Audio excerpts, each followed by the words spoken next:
Thiago, Uhum. fala aí, cara. Arrumei um tempo pra... Só um pouquinho, Thiago. Pera aí. Ó, avisa lá que eu tô com o Thiago, já vou lá. Ó, o que o cara tá te dando sinais? Ó, direto ao ponto. Escasso. Escasso, direto, rápido. Não gosta de enrolação. Uhum. Então você tem que pegar a venda, ela depende muito do perfil do cliente. Para isso é observação e perguntas, né? De novo, perguntas e observação. Se você não fizer isso, você pode ter um argumento excelente para a pessoa errada. Uhum. Que não adianta nada. Não adianta. Você pode fazer uma apresentação excelente, só que não é o que o cara precisa, você não vende.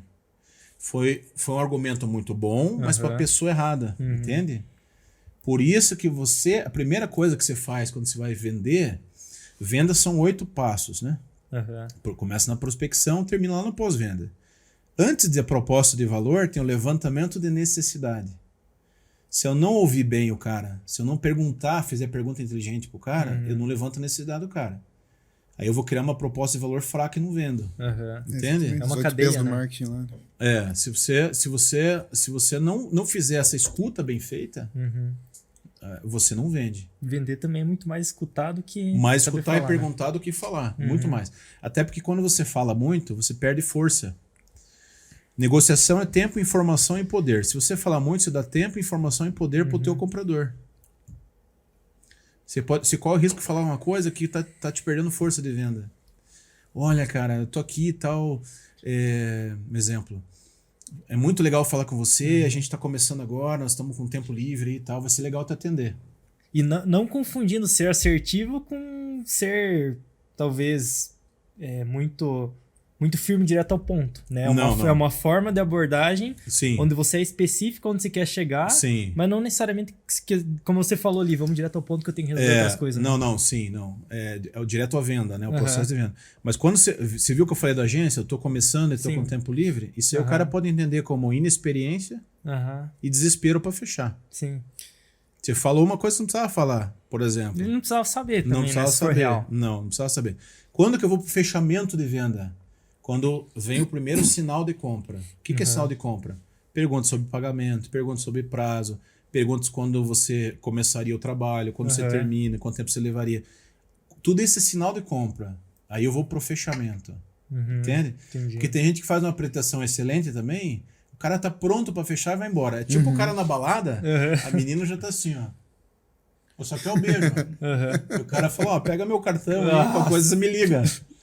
É hora de sinal de compra, hora de ação, finalizar. E como que a gente faz pra agir, por exemplo, eu tô fazendo uma negociação com você aqui agora, e você mal me pergunta como que funciona o meu trabalho e já fala, mas quanto que é o teu trabalho? Se o cara te perguntar isso... o cara pergunta, já nem espera a gente falar nada, mas já tá te perguntando, quanto que se cobra aí? Você pode dizer, olha, nós já vamos chegar lá, Thiago, já vou chegar nesse ponto, é muito importante, nós vamos falar desse ponto, mas antes eu quero entender o que você precisa de nós e o que eu posso oferecer para vocês para ser mais assertivo nesse preço, nesse investimento, nesse valor que você vai contribuir. Então, a gente também não usa custo, não usa gasto, né? A gente usa vender é pintar uma imagem positiva na cabeça do outro. Assinar um contrato é pesado. Autorizar a papelada é mais leve. Então, o vendedor ele cuida até das palavras, né? Custa, vale. Olha que vai importante. gastar, vai investir. São pesos diferentes. Gastar é uma coisa, investir é outra, né? Porque investir, também você vai retomar o dinheiro. É queimar cartucho, você dá um preço antes de oferecer o benefício do produto, né? Claro, ou do serviço. Claro, certo, né? Claro. É que fica pesado você falar, por exemplo... Porque se você for pro preço, o cara só tá no triângulo lá no preço. Ele não viu nem o valor e nem o custo que vocês vão reduzir para ele. Não viu ainda. Né? Porque Nike o preço é maior, mas o custo é menor, dura mais. Então, o cara ele tem que ver o triângulo inteiro para ele tomar uma boa decisão. E quando você pega um cliente um possível cliente que você vê potencial no cara, na empresa do cara, mas ele é resistente ao ponto de não olhar só o preço, mas olhar um custo-benefício a longo prazo e o quanto isso pode trazer também a longo prazo uma redução de custo, como você falou, né? Então, um cliente que tem um potencial, mas é resistente olhando o futuro e não necessariamente, por exemplo, eu vou contratar uma agência agora, cara, é mais barato, oferece menos, mas é mais barato. Como que você mostra para um cliente desse que o benefício vem com o tempo e não necessariamente no momento ali, Daniel? Ah, entendi. Dá um exemplo mais tangível, assim.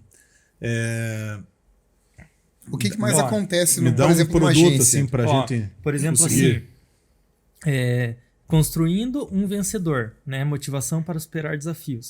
Esse livro aqui, ele custa R$100, mas ele tem um conteúdo que pode te trazer muito conhecimento para você aplicar na tua vida profissional. Uhum. Ou tem um outro livro de uma outra pessoa Custa menos. que custa R$50, Mas vai te mas trazer tem menos. muito menos valor, né, em cima do conteúdo. Sim. Como que eu convenço uma pessoa que esse livro de R$100 tem mais valor do que um livro de R$50 que entrega menos? Sim. Eu costumo fazer, quando eu estou nesse caso, um risco. Pega uma caneta, um papel e tal. Aqui é o Daniel, aqui é o João Pedro. Né? O João Pedro ele custa R$30 o ingresso dele, o Daniel custa 200, tá? Aí eu começo a anotar aqui. Tá? As duas são boas. Né? Até elogiar a escolha do cara. Você não pode dizer que a escolha dele é ruim. Né? Você nunca pode dizer, olha, esse cara aqui, pô, você está sendo idiota de pegar o cara. Não pode dizer isso, né? Você tem que dizer, olha, tem as duas opções, são 2 treinamentos, são 2 produtos. Eu quero que o senhor entenda que são 2 produtos diferentes. Esse aqui está te oferecendo isso. Ele não tem formação no exterior, ele não tem 26 anos de experiência. Ok, pode ser um excelente profissional, mas o senhor pode estar arriscando de fazer algo e perder e não der retorno. Esse aqui eu já tenho medido, esse aqui já tem livros publicados, esse aqui já é validado por grandes players, esse aqui tem informação em tal lugar, esse aqui e tal. Então você começar a fazer, mostrar isso, né? Tangibilizar para ele ali na ponta.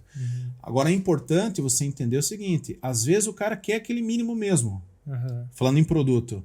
E aí você tem que ver se você como agência quer atender isso ou não. Porque às vezes ele quer o menos mesmo. Sim. Entende?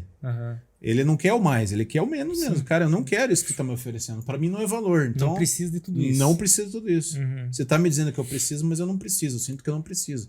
Então você faz 2 coisas. Ou você cria um produto inicial de entrada para ele, depois você vai agregando mais. Ou você vai entender que esse cara não é o teu cliente. Né? E que você vai segmentar para pegar o outro tipo de cliente.